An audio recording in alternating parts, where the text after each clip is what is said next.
Have you ever felt like you're just going through the motions? On the outside, everything seems perfect. You have a decent job, good friends, a loving family, and maybe you've even ticked off a few major life goals. But on the inside, there's this nagging feeling, a quiet emptiness. You feel lost, but you can't figure out why. If this sounds familiar, you are definitely not alone. It's a surprisingly common feeling, and today, we're going to dive deep into why you might feel lost, even when your life looks perfectly fine. First, let's acknowledge that this feeling is valid. It's easy to dismiss it and think, I have no reason to complain. Other people have it so much worse. But your feelings are your reality. And understanding them is the first step toward finding your way again. So, what's really going on behind this sense of being adrift? One of the biggest reasons is a mismatch between your external life and your internal values.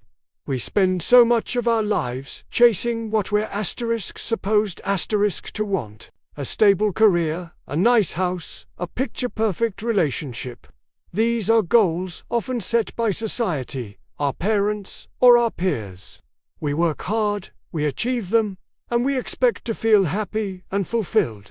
But what if those goals were never truly aligned with who you are at your core? What if your soul craves creativity, but you're stuck in a rigid corporate job? Or maybe you value freedom and adventure, but your life is built around routine and predictability. When there's a gap between the life you're living and the life your spirit longs for, a sense of emptiness is almost inevitable. It's like you re-wearing a suit that is beautifully tailored but just doesn't fit you right. It looks good, but it's uncomfortable all day long. Another huge factor is what I call destination addiction. This is the belief that happiness is a destination. You'll arrive at once you achieve a certain thing. I'll be happy when I get that promotion. I'll be happy when I lose 10 pounds. I'll be happy when I'm married. The problem is, once you get there, the goalpost moves. The happiness is fleeting, and you're left looking for the next destination. This constant chase keeps you focused on the future, preventing you from finding joy and meaning in the present moment. You're so busy climbing the ladder that you never stop to enjoy the view. When you finally reach the top, you might realize you've climbed the wrong ladder altogether. And that's a profoundly disorienting feeling. Think about it like this. Life isn't a checklist, it's a journey. But we're often taught to treat it like a series of boxes to tick. Graduate, get a job, buy a car, get married, have kids, check, check, check. When you finish the list, or get most of the way through it, you might look around and think, okay, now what? The very structure that guided you is gone, and you're left in a void. This is especially true for high achievers. You've been so good at playing the game and winning, but suddenly you realize you don't even know why you were playing in the first place.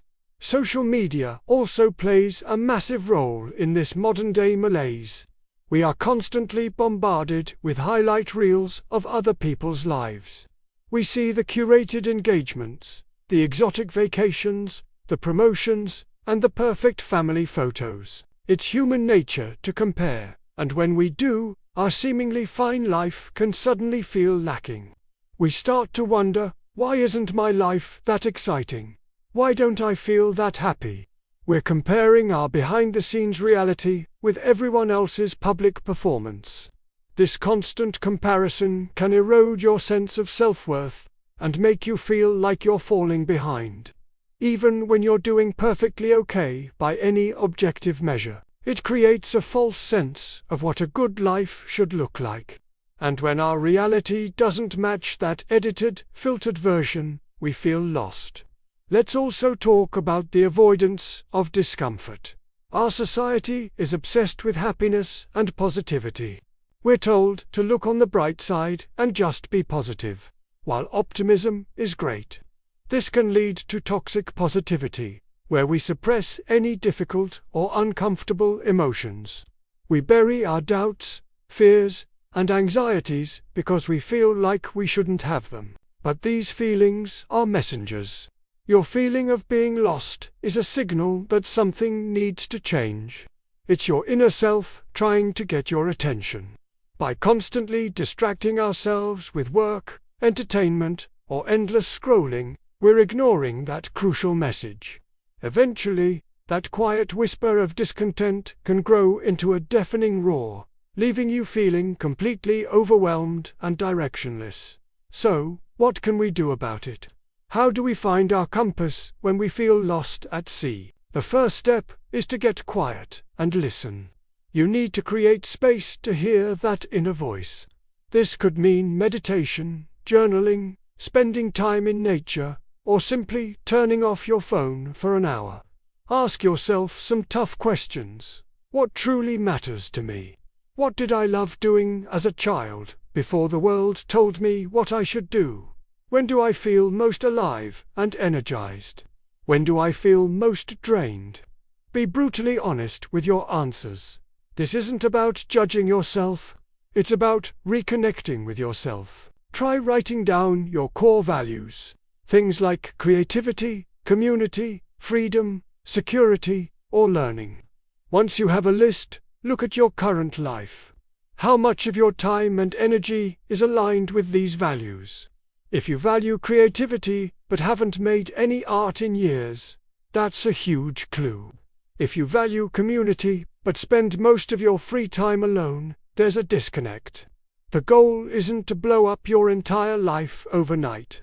It's about making small, intentional shifts. Start by dedicating just 30 minutes a week to an activity that aligns with one of your core values. Take a painting class. Join a hiking group. Volunteer. These small actions are like breadcrumbs that will lead you back to yourself. Another powerful tool is to practice gratitude, but with a twist. Instead of just listing things you're grateful for, focus on the asterisk. Why asterisk? Don't just say, "I'm grateful for my job." Ask yourself, what specifically about my job am I grateful for today? Maybe it was a positive interaction with a colleague, or a problem you successfully solved. This shifts your focus from the generic label of a good job to the specific, tangible moments of meaning within your day. It helps you find joy in the journey, not just the destination. And finally, embrace curiosity and experimentation. You don't need to have a grand, 5-year plan. That's part of what got you into this lost feeling in the first place. Instead, think like a scientist. Treat your life as a series of small experiments. Try a new hobby for a month. Take a weekend trip to a place you've never been. Read a book on a topic you know nothing about. Some of these experiments will fail. You'll try things you don't enjoy, and that's okay. That's valuable information. It helps you narrow down what you don't want, which is just as important as figuring out what you do want.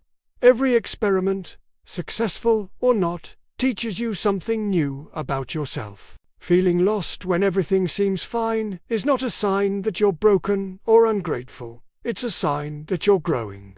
It's an invitation to look deeper, to shed the layers of shoulds and supposed to and rediscover the authentic person underneath. It's a call to adventure, to create a life that not only looks good on the outside, but feels good on the inside. It's a journey of reconnection, and it's one of the most worthwhile journeys you will ever take. Thank you so much for watching. If this video resonated with you, let me know in the comments. I'd love to hear your story. And don't forget to like and subscribe for more content on living a more intentional life. See you next time.